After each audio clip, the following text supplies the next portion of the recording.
time, never mind. Hit it one time, you not. In the middle of the field, throw me a bomb, throwing it be like quarterback. Stood in the field, holding a bomb, throwing it hole like quarterback. Stood in the field, holding me a bomb, throwing it hole like quarterback. And welcome to the 98% podcast, where we hear real stories from real people. And I'm here with Katesha. So tell us a little bit about yourself. My name is Katesha. I'm 38. I have 4 children, so I'm a mother. A daughter. I have 3 sisters, so I'm the baby of 4. I've been a nurse for over a decade. And how has it been in that field? All the things you could think about. Fulfilling, hard, sad, happy. It brings life to you, joy, being of service to others, if that's what you like to do. But it can be hard also to watch people leave the world. I can imagine. Yeah, I've never been, obviously never been in that occupation. My sister, she does paramedic stuff, so she's kind of does things like that, I guess, or experiences that. A lot of respect for paramedics. Yeah, she sees a lot. It's wild. Some of the stories she tells, and I'm like, that's not for me. So, it's wild. Paramedics have some great stories. Oh, yeah. And apparently they Even laugh. more than us. Oh, I believe it. And apparently they laugh at everything. I guess it's like a way to cope with everything. So they have like dark senses of humor, apparently. 100%. It's hilarious. So, it's funny. Okay. So, how do you know me? I would say Instagram, 98% podcasts. I kind of looked at it from an acquaintance, and then I liked it. So I listened to a lot of them and liked them, and then we started a conversation. Yeah, it's cool. Yeah, I noticed.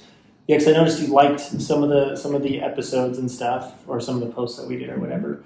And then, I can't remember. I think something happened where where you mentioned wanting to be on it. I was like, well, why not? Yeah. Why don't you figure it out? So obviously I didn't know you, so I was like, well, let's call and let's have a 10-minute, 15-minute consultation, right? So I get to know you a little bit. But yeah, pretty cool. So I'm excited to have you on here for sure. Thank you. So how this works is I gave you all the questions ahead of time, so you get to take notes, do whatever you want to do. But the whole goal of this is just for you to share your story and connect with the audience, the people, and hopefully they can find some similarities and just some things to kind of help them realize that they're not going through whatever they're going through alone. So we'll start with the beginning. So what was growing up like for you? Well, I would say adversity at its finest.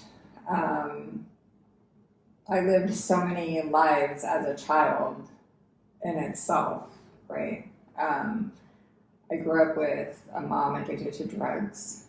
So from very young age, that's all I knew, was that world of chaos and, from homelessness. Sometimes we lived at a campground during the summer because that's all we had, or we lived in 1-bedroom apartments, all of us, and whoever else wanted to come in and lay down too. Wow. So it was never ours. And then we would do that to other people's. I remember one time my mom went to jail, and I was like 10 or 11, probably younger maybe, or around then. My mom went to jail, and I didn't have anywhere to go. So I just slept on when, we all kind of took care of each other. So sleeping on people's porches or beds or couches or whatever. Wow. So. And how old were you when that was happening? Like I said, from when I can remember. I think my mom got really bad when I was in 3rd grade, and that's kind of when she lost everything. So up until 3rd or 4th grade, she kind of kept a roof over our head and everything. And then, but she was always a marijuana smoker, alcohol And then around 3rd or 4th grade, she just kind of went, I don't really know, I was too young to really know what happened, but she went full throttle and everything you could think of, from meth to coke to the whole 9 yards. And my childhood was never the same. So. Wow. So that was around, you said 3rd grade. So then what, so how long did this continue? Until I was 20. I was pregnant with my 3rd son. So by the time I was 15, and I only knew what my mom knew. So I didn't know there was anything better, right? I knew what I grew up with, and that was normal. So when I was 14, 15, I started hanging out with older men, obviously. So they were probably around, my mom's age or a little bit younger. I ended up pregnant, so I dropped out of school in 9th grade and had my first child. And then 4 months after that, I got pregnant again. And so I had 2 kids by the time I was 17.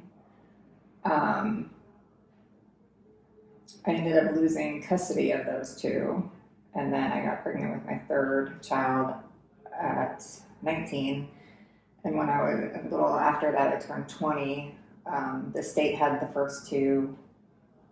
I was in a bad situation with drug deals and stuff like that. I almost lost me and my 3rd son's life, and I didn't know that I knew there was something better out there. So I went to my grandparents and I asked them for help.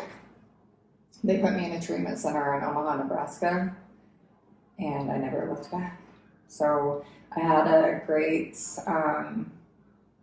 counselor that I still chat with off and on till this day. When I was 20 years old, and that saved my life. He said things to me that made sense, and I knew I could never go back to the same situation or the same playground, as they call it, if you're getting sober. You can't continue to hang out with the same people and do the same things and expect a different result. That's the definition of insanity. Yep. So he just said to me things that I needed to hear right when I needed to hear it, and I was still fighting for my other 2 children. So I went to a treatment facility in Des Moines, Iowa, that housed women and children. And while I was there, about to give birth to my 3rd one, I was going to court to get the oldest 2 back. Shouldn't have had them back. So many times I was given the chance. By this time, they had been in the foster system for 3, going on 4 years. That's unheard of. Mm-hmm. Usually, a person loses their children within a year, especially if they go in before they're a year old. And my youngest was only 9 months. Complete God thing. I have never heard another story like it till this day. But the judge said, if you are going to let her be a mom to the child that she's pregnant with, then she can have her other 2 back. If she's fit enough to be a mom if you're telling me she's fit enough to be a mom for the child she's pregnant with, I'm not going to separate children. If she can be a mom to this one, she can be a mom to all of them. And the DHS system fought it all the way to Supreme, to get beyond that, and they threw it out. So I ended up with my children back in 2007. Wow. Wow, that's wild. So you really didn't have much of a childhood then? No. Because sounds like you had to grow up real fast. Yes. Okay, so how do you feel like that affected you? That's funny. I was thinking about that on the way here. My inner child, right? The podcast I was listening to was when you get probably asked this a lot or told this scenario. You have the car, you have the wife, you have the children, and you always just feel empty inside, right? Mm-hmm. Some people, I have all this stuff. Why do I feel empty inside? Well, more than not, it's because you're not doing what used to make you happy. You're not fulfilling that inner child. Mm-hmm. And I was thinking, what did I do when I was a child that made me happy? And the only thing I can think of was skating. on the weekends. Yeah. But I'm not going to start skiing. I was going to second question, yeah. No, I mean, I could. But I had to think about it really hard because I didn't have a childhood. I didn't go to dance. Anytime I tried to do something, my mom took it away from me. Anytime we had a fundraiser, if I raised money, my mom took the money. Like, it was just, I grew up in my mother was very narcissistic, manipulative, and she got her way with anything. So it was hard to come up with that answer with what did you do as a child to fulfill that inside. And I really couldn't come up with anything. And that's, I can look at it like that's sad, but I don't, because I believe everything had to happen the way it happened in order for me to be able to share my testimony. Because there's so many people out there that grew up the same way I did that don't have a voice or they're scared to use their voice, right? And they think they're alone. Yeah. And they're not. Agreed. I'm sure in a certain state, people think that that's all they have, that there's nothing Or better they're out not there good for enough them. now. Exactly, yeah. Right? All this stuff happened to me. I just admitted to you that I had 3 kids by the time I was 20. Do you think that feels good saying out loud? Probably not. Probably not. Exactly. Yeah. Yeah. But it's my reality, and that's okay. Yeah. Well, it sounds like too that you because this is the thing that I've always said is we're all dealt different hands, and it all depends on how you play it, right? And I think it's interesting because you can't choose where you grow up or who your parents are, or sometimes even the situations that you're in. But I love the fact that just hearing your story, it sounds like you played the cards to the best of the ability when you were able to. You don't know what you don't know. Exactly, yeah. Exactly. So when I got clean when I was 20, I didn't know how to be a mom. I didn't have a mom. Yeah. I didn't know what love was. The only thing that came close to unconditional love that I ever felt was my grandparents. They're the only thing that ever felt like home. I never had a home. So, yeah, I don't really know where I was going with that, but it's okay. Okay. So then, what's the biggest struggle that you made it through? Biggest struggle that I made it through, I would have to say, creating a new person. It wasn't all rainbows and sunshine. No. Because creating a different person meant that I had to deal with a lot of demons, right? They're skeletons in the closet. Mm-hmm. Are they still there? Sure. That self-doubt in the middle of the night that keeps you up, or when the alarm clock goes off and it tries to tell you that you should just stay in bed, So there's a lot of, I had to deal with a lot of things deep inside to become the person that I am today, to become the mother I am today, to become the sister I am today, the daughter, right? I take care of my mom. People are like, I don't know how you take care of your mom after everything that, the life that she put you through. And in my mind, I can only say, maybe she did the best she knew how with the hand that she was dealt. Do I believe that she caused a lot of it on herself and us? Absolutely. She lost her dad, though, when she was a little girl and she was really close to him. And that traumatized her. And she's never been the same since. So hearing the story is kind of from my grandparents, but she could have changed that, right? There's a lot of stuff, but I feel like it's my duty to still take care of her. And it's not for me and it's not for her. It's just something that I feel like I should do. So yeah. And it's interesting too, because change, right, happens so incrementally too. Like when you're trying to figure out or trying to rewire your brain of whatever's been connected, all those neural pathways or whatever. And I can imagine how long that took because, because I've been going through change stuff over the last few years too, and it's funny how, it doesn't happen fast. Mm-hmm. It doesn't. So I can't imagine. And I feel like God will keep giving us stuff to get through in order until we get it. Yeah. And I happen to apparently like to find out the hard way. As most of us do. Yeah. So I'm like, okay, I forfeit. I'm tapping out. And once I decided to do that, I became so peaceful. It was a day and night difference on like inner peace. Yeah. So my whole world, and this was just in the last couple of years, I think I shared that with you. So continuously growing, right? That's what happened when I was 20 years old. Or that's what happened when I was 10 years old, 20. And then my whole 20s, I was mad a lot. Even though I was this clean and this new person and I did all these things, I was still empty inside at some point. And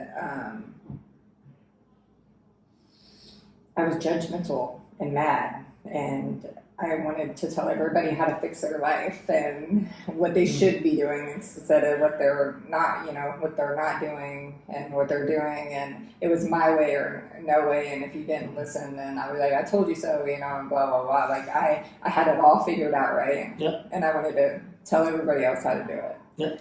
No. So even to the point where my sister, when she was trying to get clean, she was just like, I don't ever want to come around you because she's like, I'm so proud of you and the things that you're doing and what you've accomplished. But every time I come around you, I feel this big. You make me feel this big. And I'm like, and that like broke my heart because it wasn't my intention. Yeah. It was like, I don't want you to feel like that. I'm super proud of you. And she was like, well, then just shut up and listen to me sometimes. Don't always try to fix my problems. Wow. Yeah. So lots of learning, right? If you don't know how to be a good person, you have to teach yourself how to be a good person. And if you don't, mindset, rewiring the brain takes a lot. Yes. And if it was easy, everybody would do it. Exactly. Yeah, you got to change the stuff you do every day. If you do the same things every day, you're going to be the same person. So you have to switch it up. Yeah, it's very interesting. Okay, so what's something that you're currently going through? I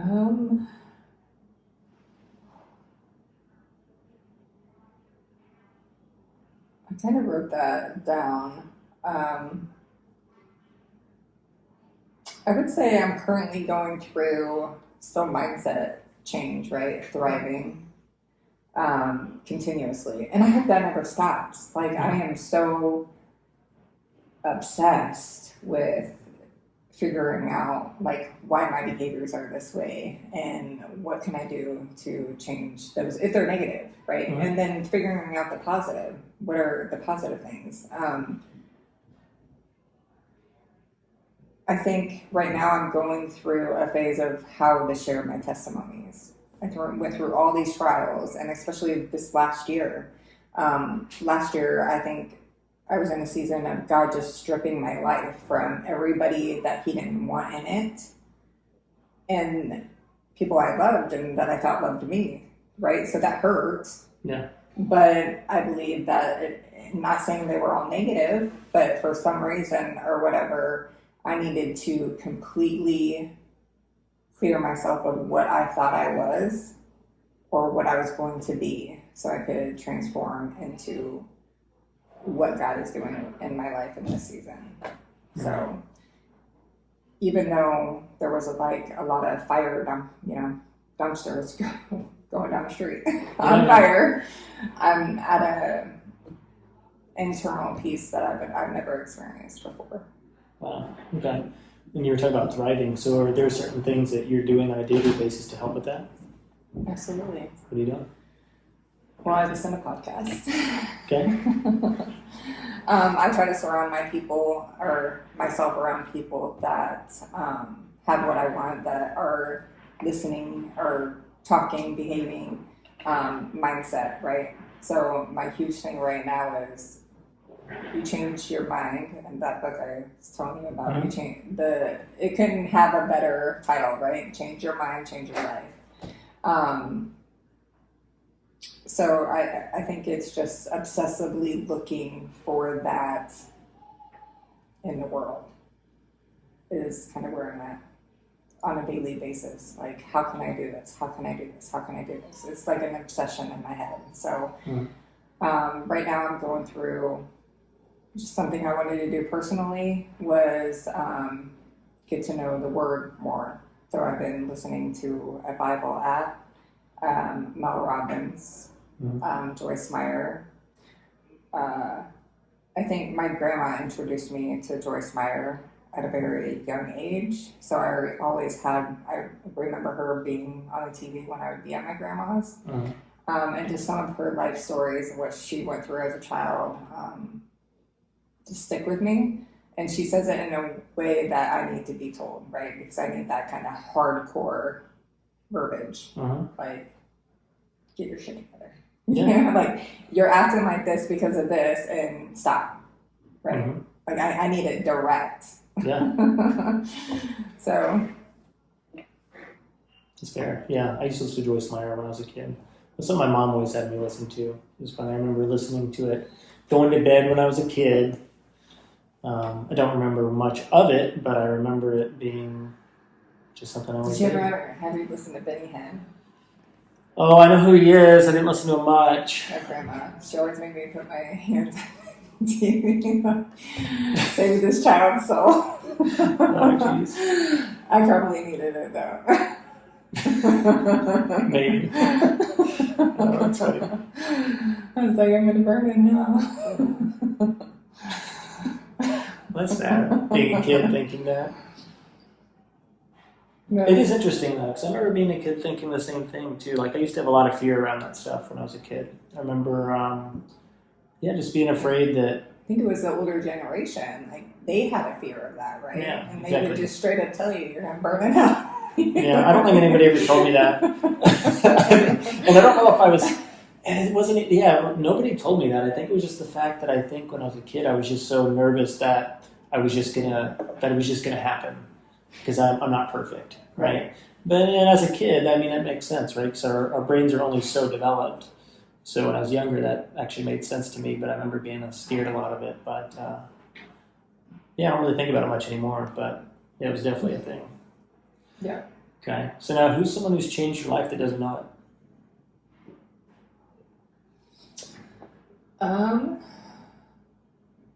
Well, besides like the people I listen to podcast-wise, I would say a lady that's not here anymore. She actually passed away from ovarian cancer, but she completely changed my life. If I could be like anybody, I still think about her to this day. In fact, I just said a girlfriend called me from that church when I was 21, 22, when I first went to Des Moines, Iowa. I went to a church called First Church of the Open Bible in Beaverdale.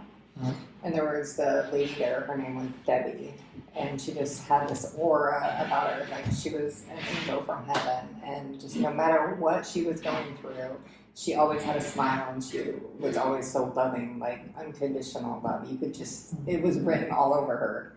And that she was a great mom, she was a great wife, and I was just like, I'm gonna be like that someday. Like, I want to feel what she feels. That peace. Yeah. You know, and until she breathed her last breath, she was that way. Even in all that pain, she was just. I remember going to the hospital and giving her a hug, and she was still that way. And then she passed not too long after that. So she always stayed in my mind, and this is 12 years ago now. But she's always in the back of my mind of what would Debbie be doing. How would Debbie be acting? Wow. So.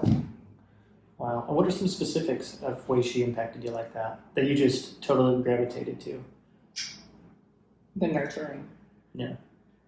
I didn't know how to nurture, right? I've never been nurtured. Yeah, exactly. Giving people a hug was foreign to me. Like, oh, what are we doing? Even for the longest time, I couldn't hug my children. What kind of mom don't want to hug her children? But I like, this is me giving them a hug. Like, I don't know how to give hugs. It's sad, but I didn't. And so when she gave me a hug, I'm like, oh, this is what that feels like. Like, every time she went to give me a hug, I swear I wanted to start crying like a little baby. Just because it was, you just felt it. It was authentic. It was whole and natural. So nurturing.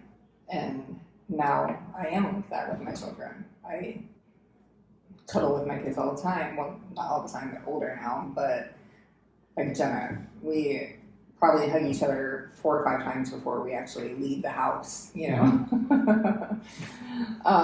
And same thing with Jaden. He's 18 now, but he always hugs me. But my oldest, my 22-year-old, him and I's hugs are still kind of foreign, right? Because he didn't grow up with a mom like that.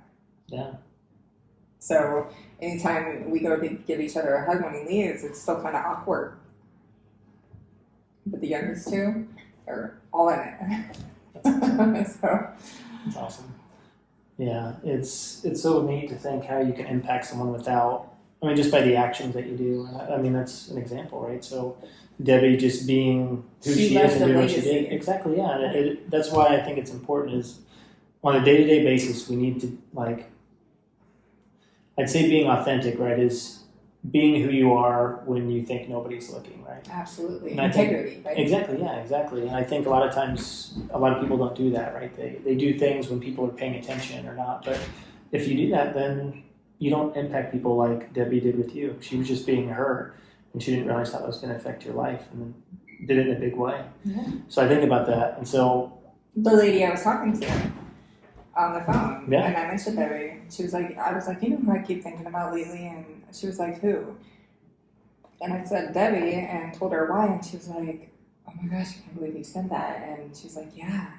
She's like, I remember her, and she did impact us a lot. I'm like, yeah, she did. And we hadn't spoke her name in probably 12 years. yeah, So people will always remember how you made them feel. exactly.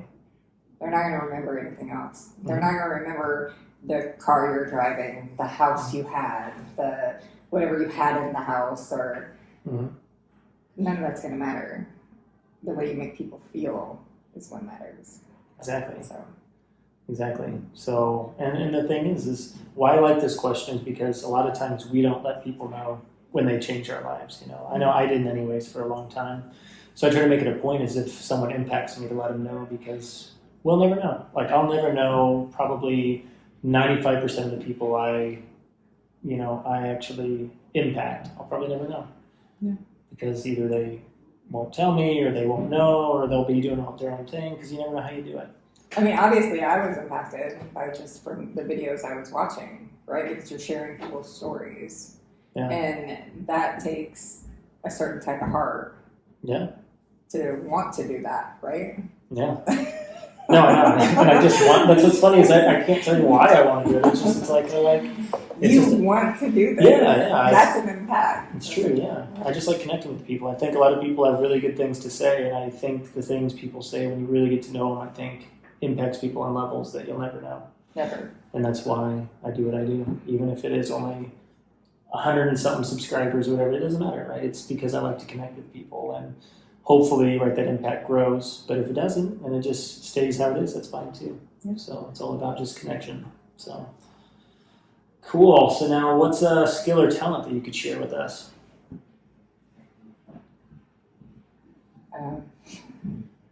Skill or talent. Mm-hmm.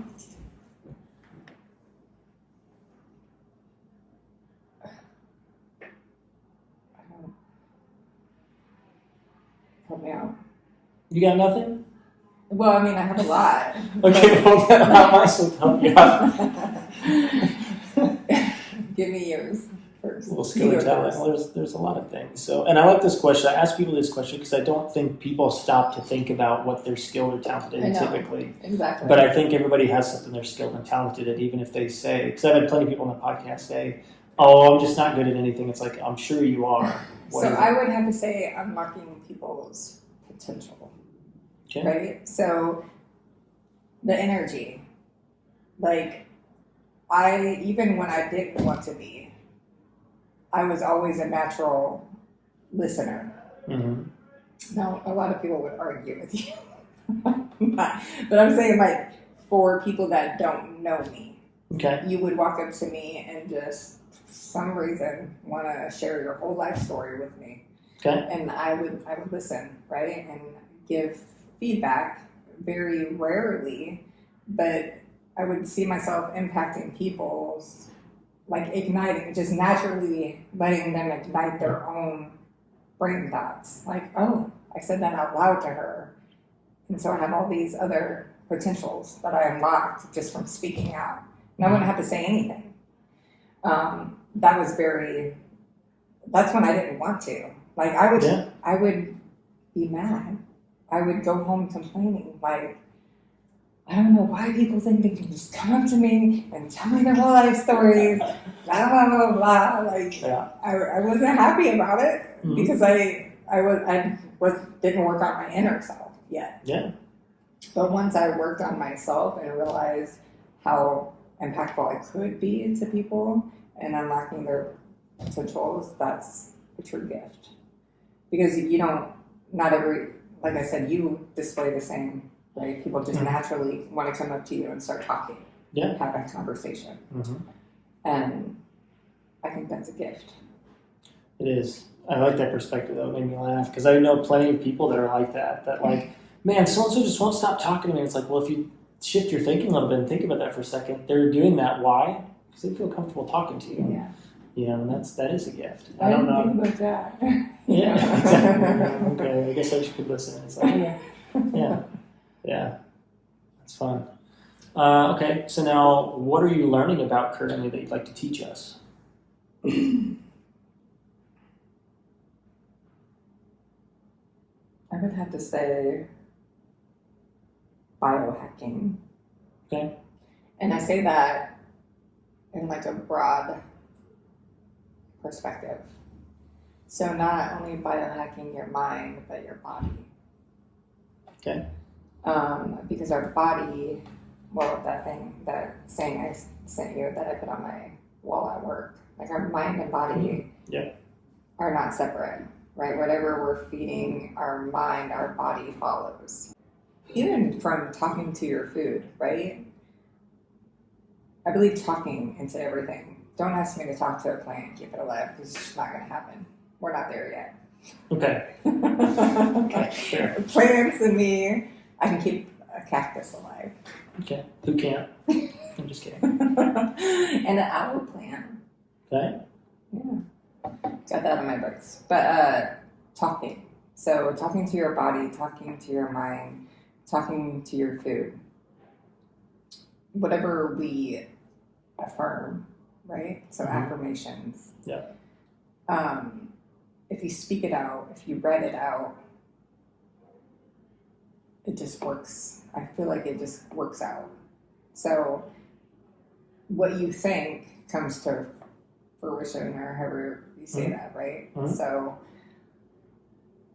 I don't believe that I have got this far without any of that. So it's just once you figure out how to biohack like life, you know, and I'm not saying that I haven't figured it out because I sure don't. Yeah. But it's just something that's been working for me that I would share with others. Like, and I've been sharing with girlfriends. I have a lot of people reach out to me about a lot of different things, from fitness to mindset to whatever. And a couple girlfriends have literally changed the way they talk to their food. Instead of like feeling guilty for eating their cookie, you know, they talk life into that or whatever. And I know it sounds crazy. No. But, well, not to you. Okay. But to other people that would sound crazy. Okay. But it works, right? Yeah. And I believe that's how I've gotten to the way I look right now. Is because if you don't think that I don't eat cake, well, I don't really eat cake because I don't like it. But cookies, Mm-hmm. I'm eating the cookie. Mm-hmm. I'm definitely eating the cookie. But I don't dwell on it, right? Because what are we telling our body when we make ourselves feel bad for eating that cookie?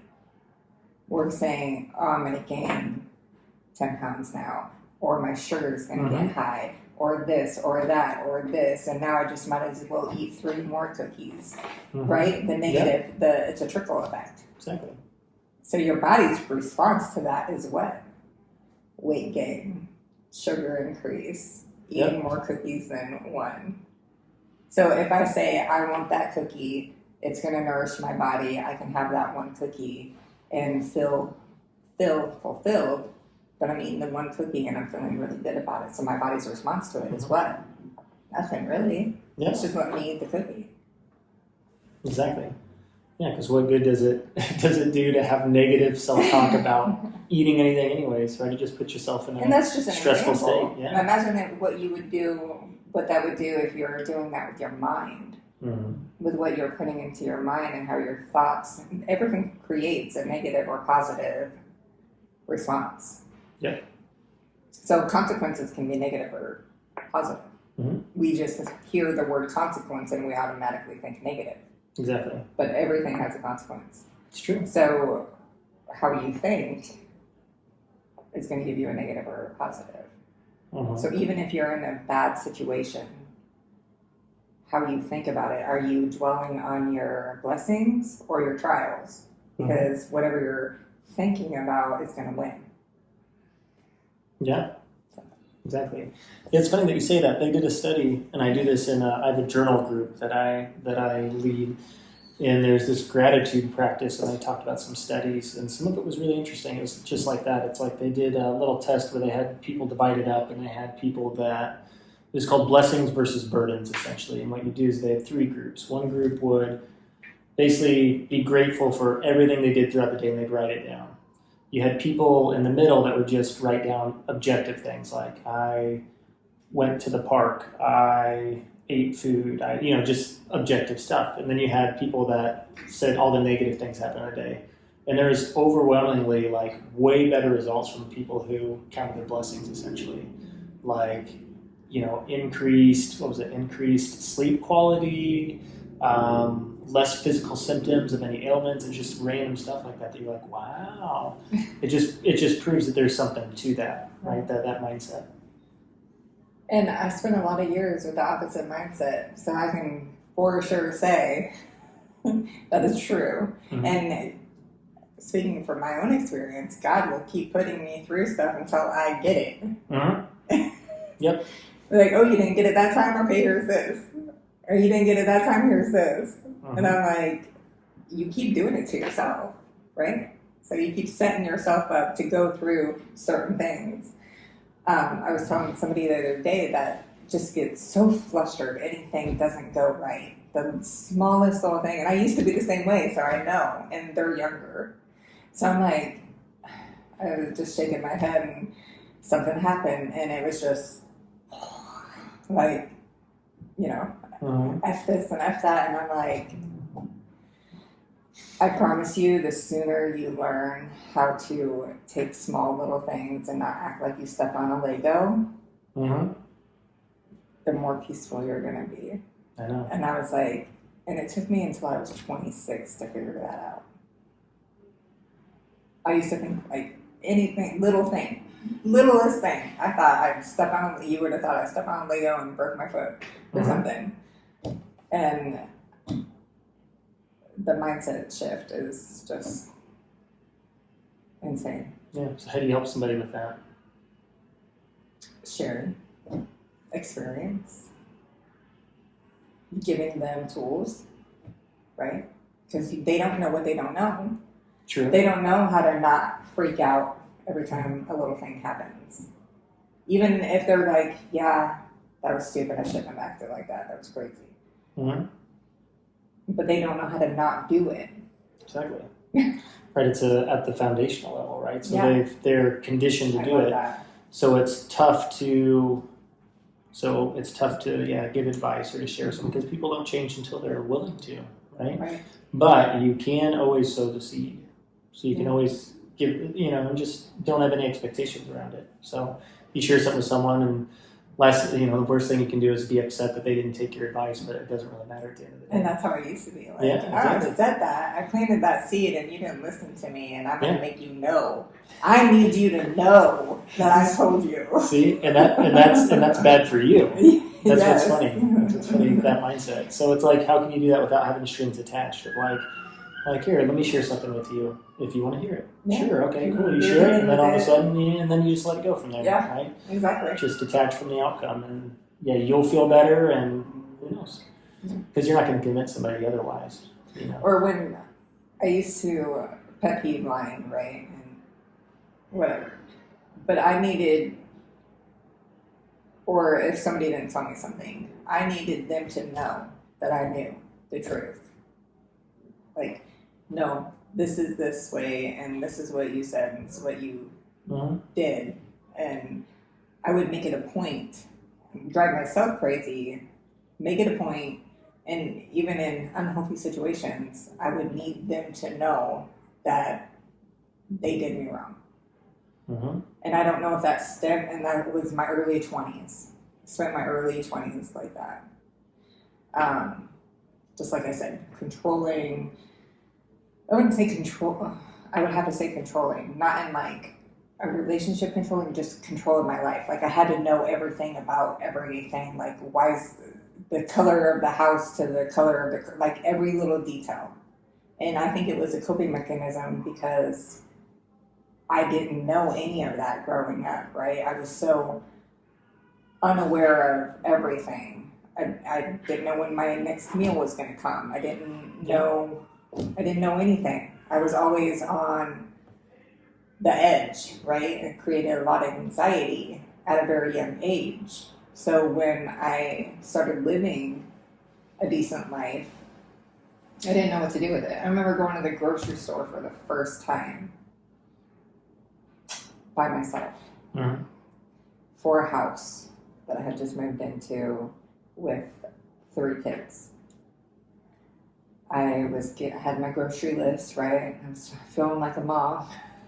Going to the grocery store, filled the cart up, right? Filled it up, was feeling good. I just got this rush of anxiety. I was in the middle of Walmart, and I looked at the cart, and I just said, I can't do this. And I left the cart in the middle of the aisle, and I walked out. Just because, like, it hit me that I was doing that for the first time. Yeah. So I remember it like it was yesterday.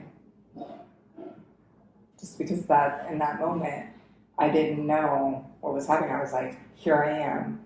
I'm actually being a decent human of society. I'm actually doing things a mom does. And like, it was so overwhelming. Wow. And now I spend my life at the grocery store. It's wild. It's wild that was your response, was just to leave the cart and walk out. Oh, okay. Wow. Mm-hmm. That is an interesting realization, though. Okay. So, what are you doing for fun these days? What's that? You tell me. No, fun to me is everything that I have already shared. Fun to me is taking care of myself mentally and physically. If I'm not at work or with my kids, at the gym, when it gets nice out, I'll be doing a lot of things outside. I was really big on kayaking last year, so I'm going to definitely start that as soon as I can again. Being outside in nature. And just being filled with, I guess I don't really know how to explain it. Just being happy and peaceful, and that's what I consider fun these days. It's just being me and being okay inside my own skin and sharing that with others, being of service to others. I do it as an occupation, naturally. But I if I can do anything for the rest of my life, it would be to serve others. How can I help you? Mm-hmm. Yeah.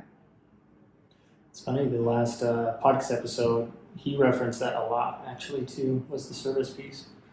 So what do you think that does? How do you think that impacts people, serving others, and how do you think that impacts yourself? I think there's no other feeling like it, right? It creates dopamine, right? Mm-hmm. It does. When we help others, we're creating dopamine in ourselves. Mm-hmm. And until you accept the fact that you, I guess, like I said, in my early 20s, it was always about me, right? Me. Yeah. And do what I want, or listen to me, or I should tell you how to do this, right? I thought I was serving others, and I thought I was helping people. Yeah. To an extent, right? But it's different when you're actually seeking out people to help. And it's been backfired on me, right? Thinking I'm helping people and then completely getting taken advantage of. So you would think, people say, how can you be so helpful, or how can you still do that when you've been walked over so many times? Because it is who I am, right? So I don't let other people in other situations, like you asked me about the accident going to the restaurant. I just don't let things like that affect me to the point where I don't do it again. Yeah. And again, that might be from childhood, right? Just because I was always in certain situations, I felt like I could adapt to anything, right? I felt like, what is that reptile? A chameleon? Yeah. I'm one of those, like I can just go into any situation and kind of fit into the wallpaper. Like, good? I don't know. Bad? I don't know. But it allows you to look at your whole surroundings, right? And be able to read it and go from there. So, yeah. See, I like that. I was reading this book where they really emphasized what if we did things unconditionally. It was kind of fascinating. Because if you think about it, if you were to serve people and you do it unconditionally, then you don't care about the outcome, essentially, right? Obviously, if you're getting ran over, you let it go, right? You don't have to keep doing that because that's stupid. But you know what I mean? But you kind of let go of that because, I mean, what's the other option? The option is that you do it and you have attachments tied to it. Maybe they don't give you what they want or they don't return the favor. Then you don't feel good. And then you stop doing it. And then how does a world like that look if nobody's helping each other? right. Yeah. So I think that's a good way to look at it. Is just letting go of detaching from that outcome. Because we should serve people. I agree with that. And like my brother-in-law was telling me, I would always say, hey, sorry I didn't call, or sorry I didn't do this, or sorry I didn't do this. And he's like, stop saying sorry. Mm-hmm. We're busy. Like, just tell me how you are. Mm-hmm. To start the conversation with, hey, I was thinking about you, how are you, blah, blah, blah. Quit saying you're sorry. And we do that as humans a lot, right? Mm-hmm. Like, hey, I'm sorry I didn't do this, or I'm sorry. We always start our conversations off with that. If it's somebody that we love and, Mm-hmm. haven't talked to in a while, or a sister or something, like, hey, blah, blah, blah. Don't start the conversation off with that because you're already making it about a negative, right? So, just like, hey, I was thinking about you today, so I thought I would call you and see how you are. Yeah, exactly. Yeah, because where does the word sorry stem from? What emotion is that tied to? Guilt. Yeah, exactly. And would be interesting to go into a conversation that you want to have with someone feeling guilty. Right.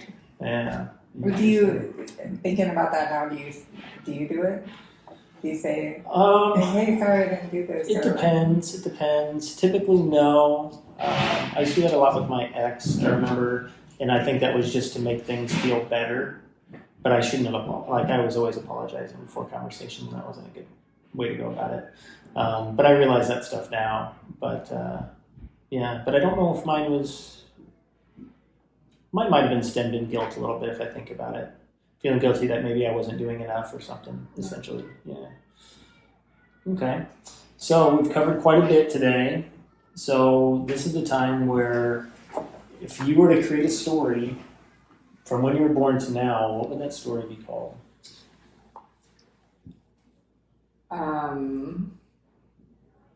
Well, I did write that one down because I would have to say it would be called Thrive for sure, and it would Just thrive or thrive for sure? well Okay, so thrive. from survival to success. Oh, that's what you call it? Yeah. From survival to success? Yes. Oh, I like that. I thought you just want to call it thrive. Thrive dash Oh, okay. from Thrive. survival to success. From survival to success. Ooh, okay. I feel like that encompasses a lot. Okay, what made you think of that exact title? My life. Well, clearly. But what specifically? Because clearly, I mean, this. I feel like this resonates with what you said, like completely. But Because you can't. I shouldn't be sitting here today on so many different occasions.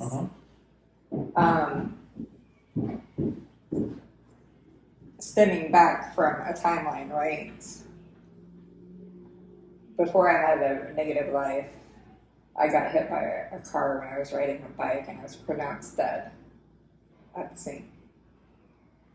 I had broken bones. I was needed my mouth wired shut, the whole 9 yards. That's very little. Then I got in an accident.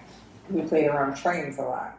So I almost got ran over by a train, but I only split my arm in half. So I was in a cast for like a really long time. For like 6 months. wow. My sisters are just like, I'm accident prone. But then you get into the life my mother created, right? Drugs, alcohol, sex, and everything. The movie Blow, I lived, Never watched it. Okay. You shouldn't. They would know though. The audience would probably know.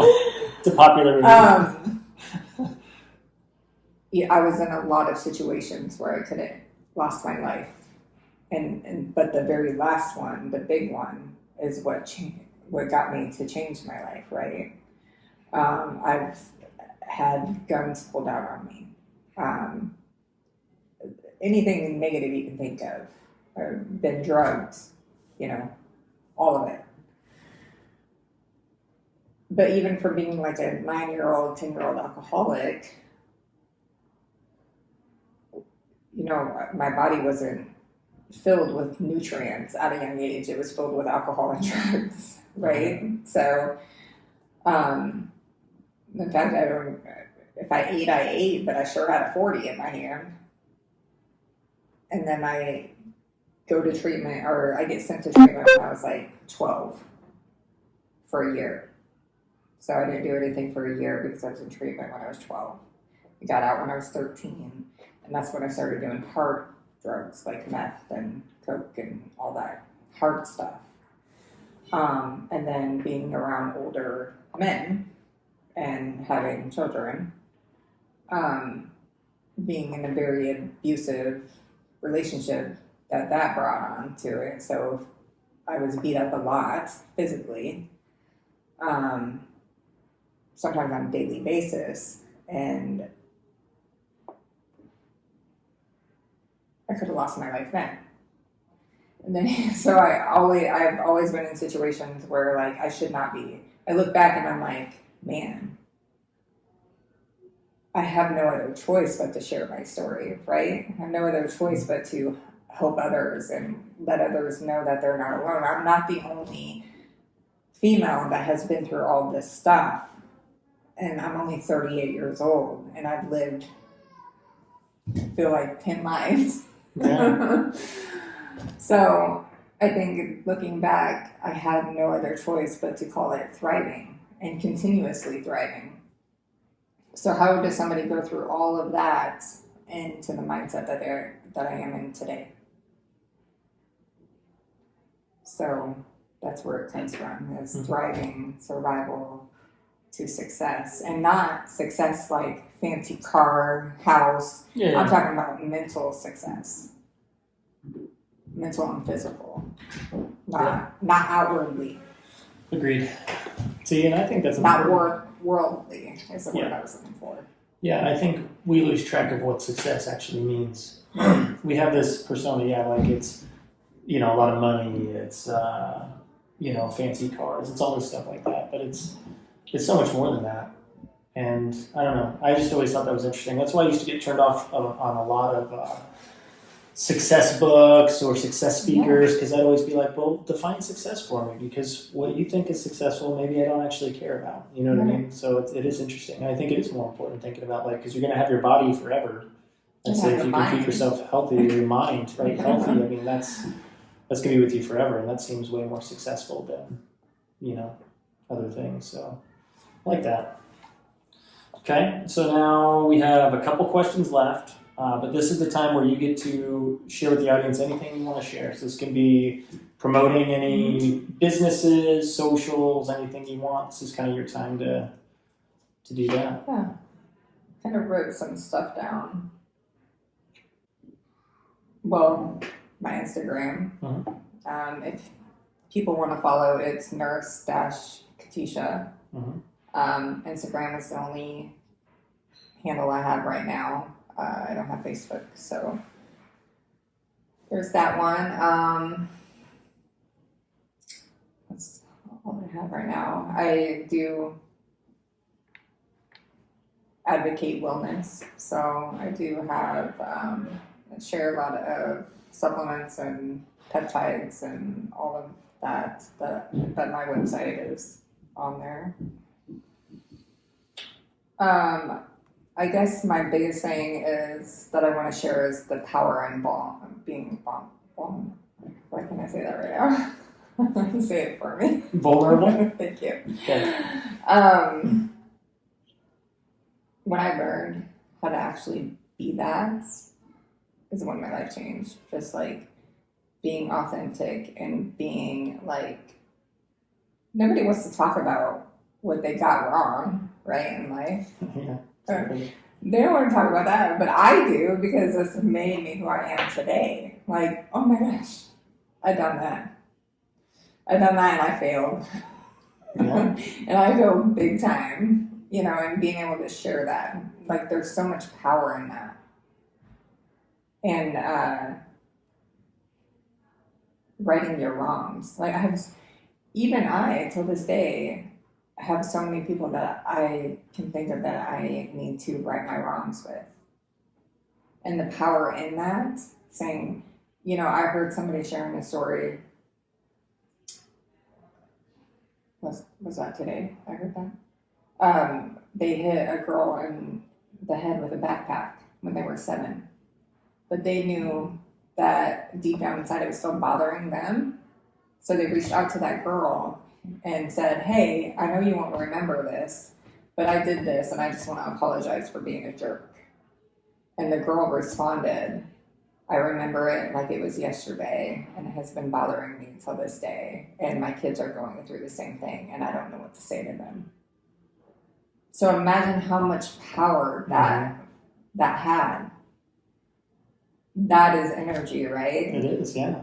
So he was thinking about it. He was like, there's no way this girl is going to remember this. Yeah. It was meant for a reason. Exactly. She did remember it. Her kids are going through the same thing with somebody. It's a trickle effect. Yeah. So I think the power in that, it just opens up so many floodgates. Just things start happening, right? You do good and things just start happening. So that's my biggest takeaway lately. Okay. Cool. Okay, so anything else you want to share on that note? No. Okay, so this is one of my favorite parts of the podcast. So this is where the last guest had a question and they created one for you, and then you're going to create a question for the next guest. So you have not gotten this one yet, so this will be a surprise, hopefully. So the question is, if you could only eat one thing for the rest of your life, what would it be? Man, I really love food. Eating one thing. Can it be grass-fed? Sure. Yeah. It can I'm assuming if it's for the rest of my life, I don't get a choice. I'd have to say beef. Okay, so grass-fed beef. We talking ground beef? Any beef. Grass-fed beef. Okay, that's good. Okay. So now, what question do you want to leave the next guest? What, I think going to that inner child, thinking about your childhood, what would make your inner child happy? Okay. So thinking about your childhood, what would make your inner child happy? Okay. Very cool. So what would make your inner child happy? Skating. Skating? Okay, then why aren't you skating? I don't know. That'd be cool. And you mean like skateboarding? Roller skating? Roller. Roller skating. Okay, like roller blades or Yeah. quads? Either one. Blades, probably. Okay. Sweet. Okay. Should I go join the roller derby? Yes. You should. Okay. Cool. Well, anything else that you want to share with the audience? I don't think so. I think we hit on a lot of good points. We did. Well, it was nice having you on here. Really appreciate you wanting to be a part of the podcast. And yeah, I'm sure we'll do it again sometime, okay? Thank you. Cool.